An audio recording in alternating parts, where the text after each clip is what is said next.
Hey, I'm the Murfler, and I review, well, stuff. Not the basic shitty movies and games like all the other reviewers out there. No. I review the stuff on the internet. And to give you an idea what I'm going to be reviewing, we'll just jump right in. Today I'm going to be reviewing one of the oldest ongoing internet series out there, the Madness series. This is blasphemy! This is madness! No, 300 Madness, guys. Madness by the artist named Crinkles. Yeah, of course you don't know who he is. I guess I'll have to show you. The Madness series started in 2002 and was just a stick death like Flash, consisting of humanish figures getting killed by our protagonists.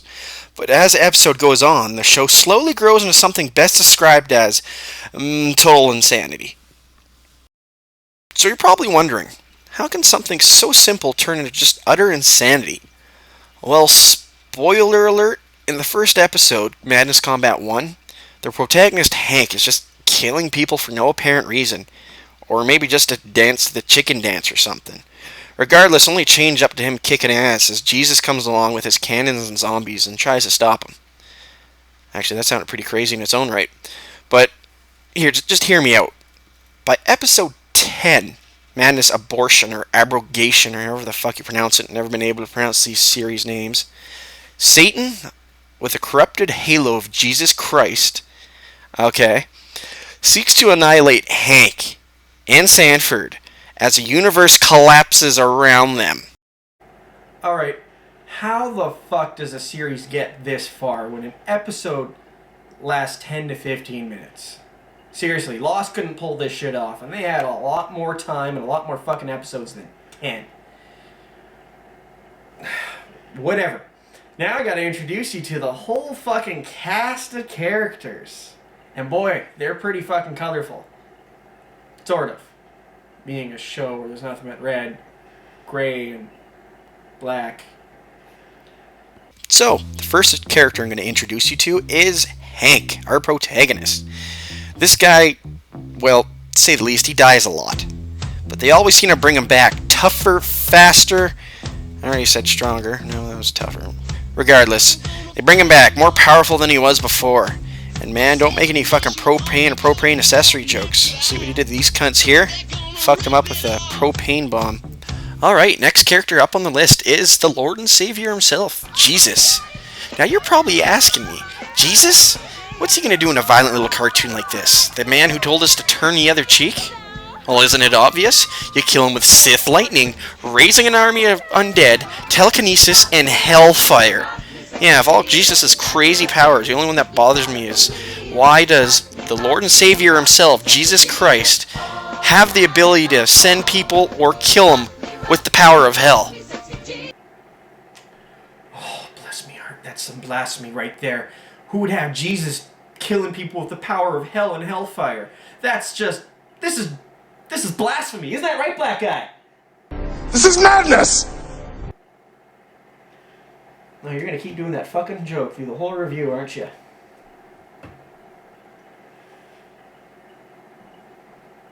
Keep going. Alright, next character. We have the Sheriff. This guy's pretty dull, and Hank seems to be hunting him for some reason. Gets written out about episode 3 when Hank finally shoots the Sheriff. Alright, up next we have the Clown, also known as Tricky.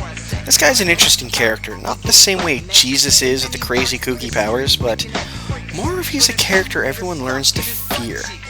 And fuck, you thought the clown from It was scary? Giving people a real reason to be afraid of clowns? You should see some of the shit this guy does. But trust me, I'm not gonna show you. No, not this. No. In the beginning of time, there was darkness. While I lay resting in my mother's womb, I soon became a part of the light world. Young in body, evil at heart. With little love around, I became aware of death.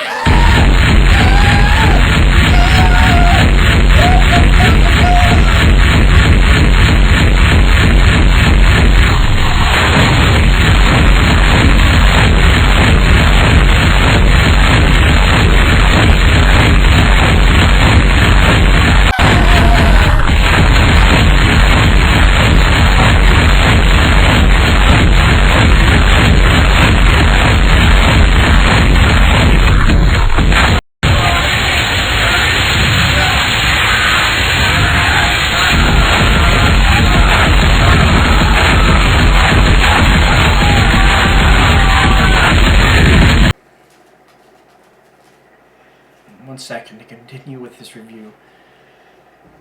I need some liquid courage.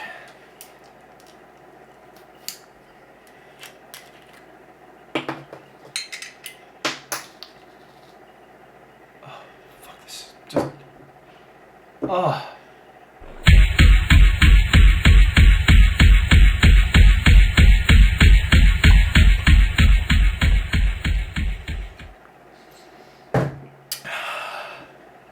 The noises are gone.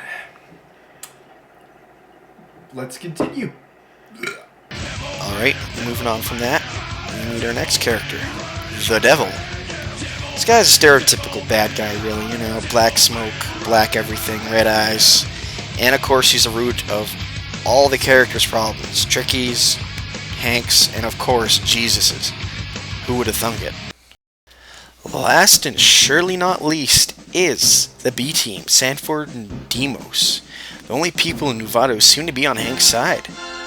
These two appear officially in episode 5, 9, and 10, but they have their own side story. Point fives as I tend to call them.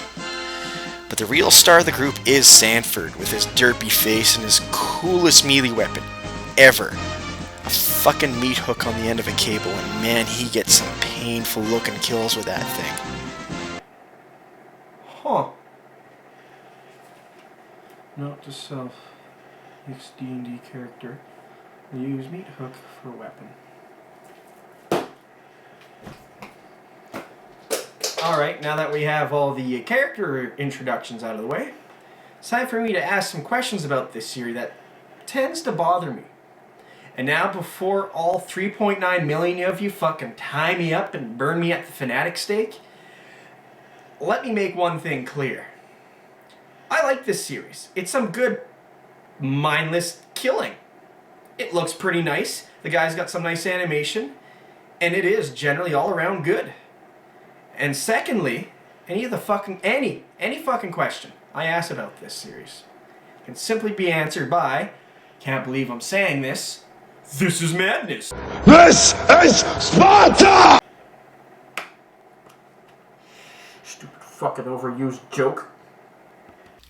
And finally, number 3, my favorite thing about this series is it's some good violence. Like, some of these kills are fucking awesome. Like Sanford's fishhook kills and fucking Hank skinning people with his fucking god fist. And even Jesus has some good ones.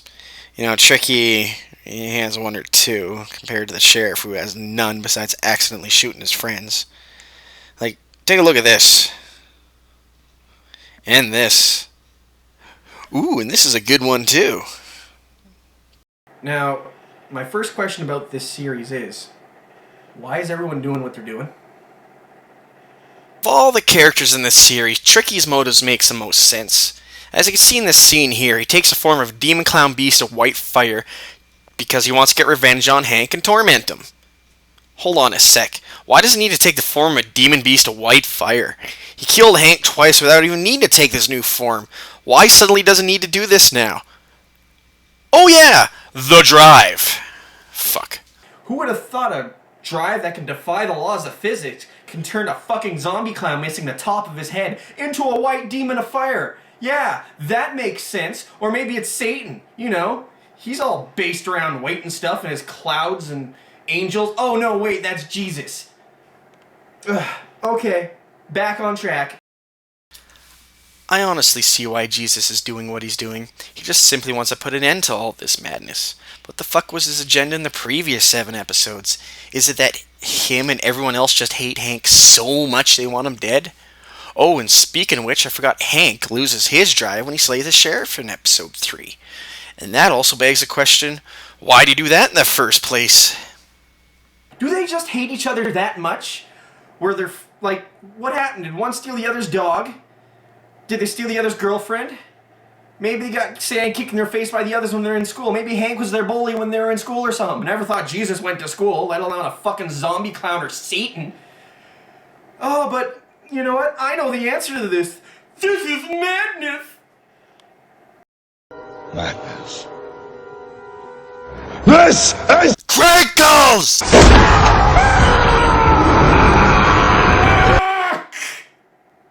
Wait a second, I got an idea. I'm going to counter this joke with another running gag. The counter gag, yeah. Instead of playing this 300 scene every time and wasting everybody's time, I'm just going to add a little counter right. Dang nice. Alright, on to question 2. Why is the universe falling apart? Now, don't get me wrong, the way Crinkles presents the collapse of the universe is amazing and actually gives the feeling that it is falling apart into a worse and worse condition. From the raining whales to a blood-red static sky, and the tears in the sky that drop beams of light upon the world. It's all cool, but why is it happening? Is it the improbability drive? The only explanation off the top of my head is the improbability drive is putting a strain on reality, but his powers are vague at best, doing things like giving Tricky the ability to transform into a demon clown beast of white fire, and give him the ability to do the crackhead shuffle. Alright, last question. What's happening to Jesus? His eyes are fucking glowing red. Here, check out this scene.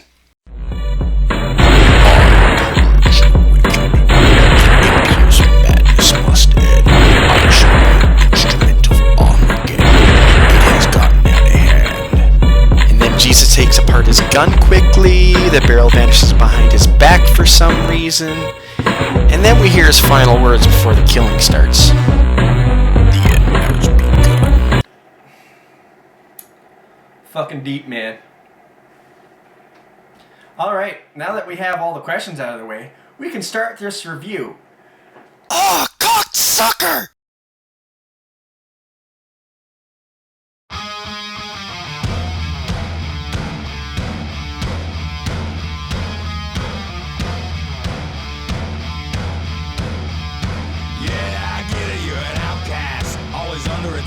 Always coming in last, bringing up the past. No one owes you anything, I think. You need a shotgun blast, a kick in the ass, so paranoid.